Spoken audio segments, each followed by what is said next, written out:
society. You might have observed there are so many changes going on in and around. ಹೌದಾ? You do agree? So many changes like ನಿಮ್ಮ ಅಪ್ಪ ಅಮ್ಮ ಇಷ್ಟು ವರ್ಷ ನಿಮ್ಮ ಜೊತೆ ಯಾವ ತರ ಮಾತಾಡ್ತಿರ್ತಾರೋ ಅವರು ನಿಮ್ಮ ಜೊತೆ ಮಾತಾಡುವ ವೈಖರಿ ಚೇಂಜ್ ಆಗ್ತಾ ಇರ್ಬೋದು. ಅವ್ರು ನಿಮ್ಮನ್ನ ನೋಡುವ ರೀತಿ ಚೇಂಜ್ ಆಗ್ತಾ ಇರ್ಬೋದು. ಬಿಹೇವಿಯರ್ಸ್ ಪೀಪಲ್ ಜನ ಹೊರಗಡೆ ಹೊರಭಾಗದಲ್ಲಿ ಮೇ ಬಿ ಸೋಷಿಯಲೈಸ್ ಮಾಡಿದ್ದು ಹೋದ್ರು ಅಲ್ಲಿ ಜನ ನಿಮ್ಮನ್ನ may be taking very lightly ಅಥವಾ ನಿಮ್ಗೆ ಸೀರಿಯಸ್ ಆಗಿ ತಗೊಳ್ತಾ ಇಲ್ಲ ಅದನ್ನು ಅನ್ನಿಸ್ಬೋದು. ಅಥವಾ ಸಮ್ವೇರ್ ಇವರು ನಮ್ಗೆ ಭಾಳ ಮರ್ಯಾದೆ ಕೊಟ್ಟು ಮಾತಾಡ್ತಿದ್ರಪ್ಪ ಅಂತಲೂ ಅನ್ನಿಸ್ಬೋದು. So there are different things like you are observing your self ಹೊರಗಡೆ ಆ್ಯಂಡ್ ಆಲ್ಸೋ ಇನ್ಸೈಡ್ ಯು ನಿಮ್ಮ ಬಾಡಿಯಲ್ಲೂ ತುಂಬ ಚೇಂಜಸ್ ಆಗ್ತಿದೆ ಅಲ್ವಾ? In this age group, there are more chances that your mental abilities change ಆಗ್ತಾ ಇರುತ್ತೆ, ದೇಹ ಚೇಂಜ್ ಆಗುತ್ತೆ, ಹೊರಗಡೆ ಸೋಷಿಯಲ್ ಎನ್ವೈರನ್ಮೆಂಟ್ ಚೇಂಜ್ ಆಗ್ತಾ ಇರುತ್ತೆ, ನಿಮ್ಮ ಬುದ್ಧಿಮತ್ತೆ ಚೇಂಜ್ ಆಗ್ತಾ ಇರುತ್ತೆ. ಇದೆಲ್ಲದರಲ್ಲೂ ಒಂದು ಮೇನ್ ಚಾನ್ಸಸ್ ಇರುತ್ತೆ, you can get influence.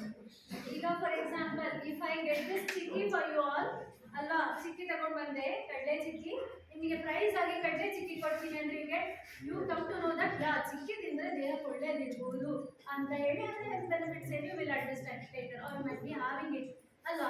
If I ask you like ಯಾರ್ಯಾರು ಒಳ್ಳೆ ಆನ್ಸರ್ ಮಾಡ್ತೀರಾ, ನಾನು ಒಂದೊಂದು ಪಿಜ್ಜಾ ಕೊಡ್ತೀನಿ ಅಂತ ಹೇಳಿದ್ರೆ ಏನು ಅಂದ್ಕೊಳ್ತೀರಾ? ಪಿಜ್ಜಾ ಇಸ್ ಹೆಲ್ತಿ, ಡಾಕ್ಟರ್ ಬಂದು ನಮಗೆಲ್ಲ ಪಿಜ್ಜಾ ಕೊಡ್ತಾ ಇದ್ದಾರೆ ಅಂದ್ಕೊಳ್ತೀರಾ ಅಲ್ವಾ. So these type of influenzas you will get. ಯಾವುದು ಒಳ್ಳೆಯದು ಯಾವುದು ಕೆಟ್ಟದ್ದು ಅನ್ನೋ ಡಿಟರ್ಮಿನೇಷನ್ ನಿಮಗೆ ಹೆಚ್ಚಾಗಿ ಮಾಡಲಿಕ್ಕೆ ಆಗೋದಿಲ್ಲ. ಸಮ್ಟೈಮ್ಸ್ ಒಂದು ಡಿಸಿಷನ್ ತಗೊಳ್ಳಿಕ್ಕೆ ಕಷ್ಟ ಆಗ್ಬೋದು. ಸೊ ಆ ಥರ ಎಲ್ಲ ಚೇಂಜಸ್ ಆಗ್ತಾ ಇರುವಂಥ ಏಜ್ ಗ್ರೂಪಲ್ಲಿ ತುಂಬ ಚಾನ್ಸಸ್ ಇರುತ್ತೆ ನಿಮಗೆ ನೆಕ್ಸ್ಟ್ ಟೈಮ್ ಹಲವಾರು ಕಾಯಿಲೆಗಳನ್ನು ನೀವೇ ಬರೆಸ್ಕೊಳ್ಳುವಂತಹ ಚಾನ್ಸಸ್ ಜಾಸ್ತಿ ಇರುತ್ತೆ. ಕಾಯಿಲೆಗಳಂದರೆ ದೈಹಿಕವಾದ ಕಾಯಿಲೆಗಳು, ದೇಹಕ್ಕೆ ಆಗುವಂಥ ಕಾಯಿಲೆಗಳು, ಮನಸ್ಸಿಗೆ ಆಗುವಂತಹ ಕಾಯಿಲೆಗಳು, ನಿಮ್ಮ ಕಾಯಿಲೆಯ ಒಂದು ಏನು ಹೇಳ್ತೀವಿ ಎಫೆಕ್ಟ್ ನಿಮ್ಮ ಸಮಾಜದ ಮೇಲೆ, ನಿಮ್ಮ ಫ್ಯಾಮಿಲಿ ಮೇಲೆ ಆಗುವ ಚಾನ್ಸಸ್ ಜಾಸ್ತಿ ಇರುತ್ತೆ ಅಲ್ವಾ. ಸೊ ಹನಿ ಹನಿ ಕೂಡಿದರೆ ಹಳ್ಳ ಕೇಳಿದಿರಲ್ವಾ?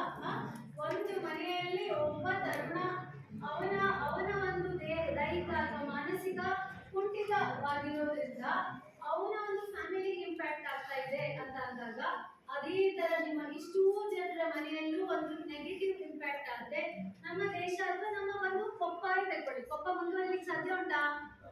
ಇಲ್ಲ ಅಲ್ವಾ. ಸೊ ತುಂಬ ಗ್ರೇಟರ್ ಇಂಪ್ಯಾಕ್ಟ್ ಆಗುತ್ತೆ.